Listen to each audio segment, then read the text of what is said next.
আর বাংলাদেশের এই অরাজক পরিস্থিতির মধ্যে অডিও বার্তা দিলেন শেখ হাসিনা। ইউনূস সরকার অমুসলিমদের উপর অবর্ণনীয় অত্যাচার চালাচ্ছে। বাংলাদেশের পরিস্থিতির কড়া নিন্দা প্রাক্তন প্রধানমন্ত্রী শেখ হাসিনার। অবৈধভাবে ক্ষমতা দখল করে সন্ত্রাস চালাচ্ছে ক্ষমতাসীন দল। ধর্মীয় সংখ্যালঘুদের জ্বালিয়ে দেওয়ার মতো ভয়ঙ্কর ঘটনা ঘটছে। ইউনূস সরকার মানুষের ধর্মীয় স্বাধীনতায় হস্তক্ষেপ করছে। বাংলাদেশে হিন্দুদের ওপর পরপর আক্রমণের প্রেক্ষিতে অডিও বার্তা শেখ হাসিনা।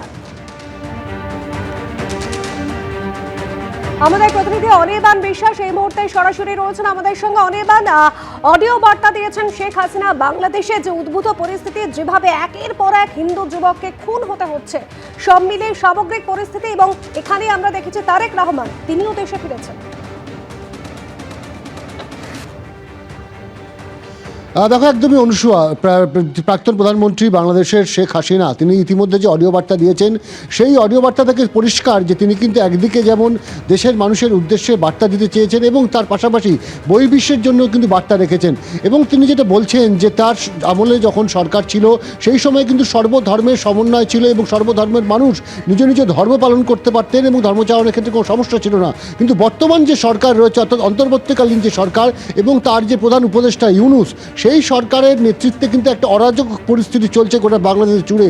এবং সে কথা বলতে গিয়ে তিনি কিন্তু হিন্দু নিধন থেকে শুরু করে সম্প্রতি যে খ্রিস্টান যে যুবকের উপরে মৃত্যুর ঘটনা ঘটেছে, তার উপরে বোমচার যে ঘটনা ঘটেছে সেই ঘটনা উল্লেখ করেছেন। এবং সেখানে কিন্তু তিনি বলছেন যে এখন কিন্তু বর্তমান যে প্রশাসকরা রয়েছেন তারা কিন্তু সংখ্যালঘু মানুষের যে ধর্মাচরণ, সেই ধর্মাচরণ কিন্তু জোরপূর্বক কিন্তু সেটা কেড়ে নেওয়ার চেষ্টা করছেন। কার্যত একটা অরাজক পরিস্থিতি চলছে গোটা বাংলাদেশ জুড়ে। তুমি জানো যে গতকালই কিন্তু তারেক রহমান তিনি কিন্তু দেশে ফিরেছেন প্রায় 18 বছর পর, এবং 2008 সালে তিনি কিন্তু জেল থেকে ছাড়া পাওয়ার পর তিনি কিন্তু চলে যান বিদেশে এবং সেখানেই কিন্তু তিনি থাকছিলেন।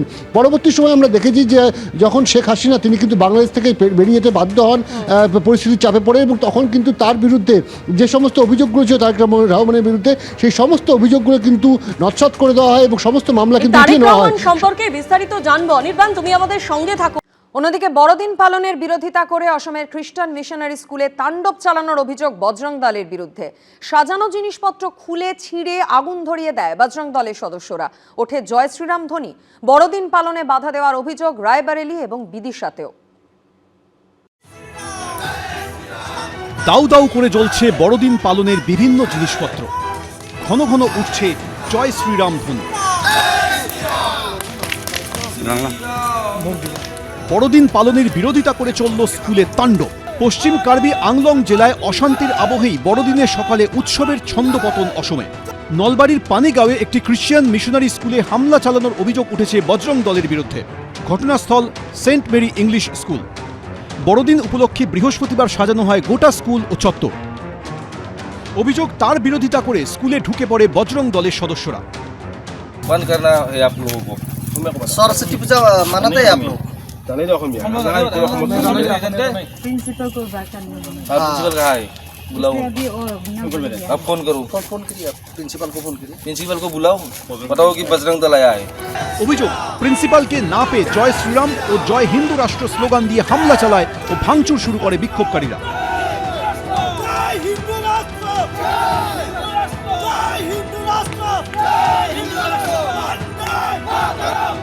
খুলে ফেলে ছিঁড়ে দেওয়া হয় সাজানো জিনিসপত্র।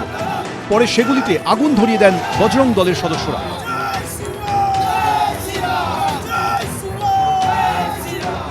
স্কুলের অদূরে একটি দোকানেও হামলা চালানো হয় বলে অভিযোগ। ওই দোকানে বড়দিন উদযাপনের বিভিন্ন জিনিস বিক্রি করা হচ্ছিল, সেগুলি রাস্তায় ফেলে আগুন ধরিয়ে দেওয়া হয়। পাশাপাশি বিভিন্ন মলেও হানা দেয় বজরং দল। হিন্দু মুসলমান, মন্দির মসজিদ নিয়ে তর্ক বিতর্ক আর বাকযুদ্ধের সরগরম বঙ্গ রাজনীতি। আর সেই ধর্ম নিয়ে হুমকি হুঁশিয়ারি হামলার অভিযোগ ঘিরেই অগ্নিগর্ভ হয়ে উঠল অসম। ঘটনাকে কেন্দ্র করে শুরু হয়েছে রাজনৈতিক চর্চা।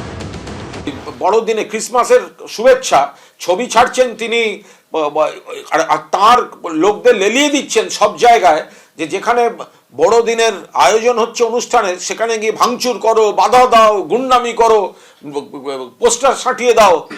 বিজেপি গোটা বিশ্বের কাছে ভারতবর্ষের মুখ পোড়াচ্ছে এইসব করে। অসমে, উত্তরপ্রদেশে, রাজস্থানে চলে যাচ্ছেন কেন? বাংলায় আসুন না। আপনারা জানতে চান না কাকদ্বীপে সূর্যনগরে মা কালীকে প্রিজন ভ্যানে তুললো কেন? সে উত্তর তো পাইনি। কুলপিতে বজরংবলীর মাথা কাটা হলো, সে উত্তর পাইনি আমরা। সূত্রের খবর, শীতকালীন ছুটির জন্য স্কুল ফাঁকাই ছিল। বজরং দলের সদস্য পরিচয় দিয়ে কয়েকজন ব্যক্তি স্কুলে এসে প্রিন্সিপালের খোঁজ করে। প্রিন্সিপালকে না পেয়ে দলটি ভাঙচুর চালায়। ঘটনার পর নড়েচড়ে বসেছে অসম প্রশাসন। পুলিশ সূত্রে খবর, জমা পড়া অভিযোগের ভিত্তিতে এফআইআর রুজু করা হয়েছে। ঘটনার তদন্ত শুরু হয়েছে। অসমের পাশাপাশি উত্তরপ্রদেশের বরেলিতে চার্চের বাইরে বিক্ষোভ দেখায় বজরং দল। অন্যদিকে মধ্যপ্রদেশের বিদিশায় একটি হোটেলে বড়দিনের পার্টি চলার সময় বাধা দেন বজরং দলের সদস্যরা। গত মঙ্গলবার বিশ্ব হিন্দু পরিষদ এবং বজরং দলের বিক্ষোভে রণক্ষেত্রের চেহারা নেয় দিল্লি। দীপু দাস খুনের প্রতিবাদে দিল্লিতে বাংলাদেশের হাই কমিশনে বিক্ষোভ দেখায় তারা। একটা সময় পুলিশের ব্যারিকেডের উপরে উঠে পড়েন বিক্ষোভকারীরা। পরে পুলিশের ব্যারিকেড ভেঙে হাই কমিশনের দিকে এগোনোর চেষ্টা করেন বিক্ষোভকারীরা। তখনই পুলিশের সঙ্গে ধস্তাধস্তি হয় বিক্ষোভকারীদের। রাজধানীর পর এবার বজরং দৌরাত্ম্যের অভিযোগ উঠল আরও 3 রাজ্যে। ময়ূর ঠাকুর চক্রবর্তী, শিবাশিস মৌলিক, কৃষ্ণেন্দু অধিকারী, এবিপি আনন্দ। চলে আসছি পরের খবরে। পাণ্ডবেশ্বরে অসমাপ্ত রবীন্দ্র ভবনের কাজ ঘিরে তুঙ্গে উঠেছে তৃণমূল বিজেপি চাপানুতর। জিতেন্দ্র তিওয়ারির নামে পড়ল গোব্যাক পোস্টার। 2018 সালে তৃণমূল বিধায়ক থাকাকালীন এই রবীন্দ্র ভবনের কাজ শুরু করেন জিতেন্দ্র তিওয়ারি। তার দাবি, তিনি দল পরিবর্তন করার পর সেই কাজ থমকে। পাল্টা তৃণমূল অবশ্য কাজ থমকে থাকার জন্য কেন্দ্রীয় সরকারের অসহযোগিতাকেই দায়ী করেছে। পাণ্ডবেশ্বরে রবীন্দ্র ভবনের অসম্পূর্ণ কাজ শেষ করবে কে, তা নিয়ে প্রাক্তন বিধায়ক ও বর্তমান বিজেপি নেতা জিতেন্দ্র তিওয়ারির সঙ্গে বর্তমান তৃণমূল বিধায়ক নরেন্দ্রনাথ চক্রবর্তীর বিবাদ চরমে উঠল। উত্তপ্ত হল পাণ্ডবেশ্বরের সর্পি গ্রাম। বিধায়ক থাকাকালীন নিজের অসমাপ্ত কাজ দেখতে এসে গো ব্যাক পোস্টার দেখলেন বিজেপি নেতা জিতেন্দ্র তিওয়ারি, যার কোনোটায় লেখা মির্জাফর তিওয়ারি, কোনো কাগজে লেখা কয়লাচোর বালিচোর তিওয়ারি গো ব্যাক। যিনি বিধায়ক ছিলেন মাননীয় জিতেন্দ্র তিওয়ারি মহাশয়, তো তিনি আমাদের 5 বছর কিছু করতে পারেননি। এই যে রবীন্দ্র ভবন আমাদের এখানে শুরু করেছিলেন, তো সেটাও কমপ্লিট করে উঠতে পারেননি। 2018 সাল, জিতেন্দ্র তিওয়ারি তখন পাণ্ডবেশ্বরের তৃণমূল বিধায়ক। সেই সময় এই জায়গাতেই পশ্চিমাঞ্চল উন্নয়ন পর্ষদ ও বিধায়ক উন্নয়ন তহবিলের টাকায় শুরু হয় রবীন্দ্র ভবন নির্মাণের কাজ। অভিযোগ, জিতেন্দ্র তিওয়ারির দলবদলের পর সেই কাজ বিষবাও জলে পড়ে। এই আবহে গত রবিবার রবীন্দ্র ভবনের সীমানা পাঁচিলের শিলান্যাস করেন বর্তমান বিধায়ক ও তৃণমূলের জেলা সভাপতি নরেন্দ্রনাথ চক্রবর্তী।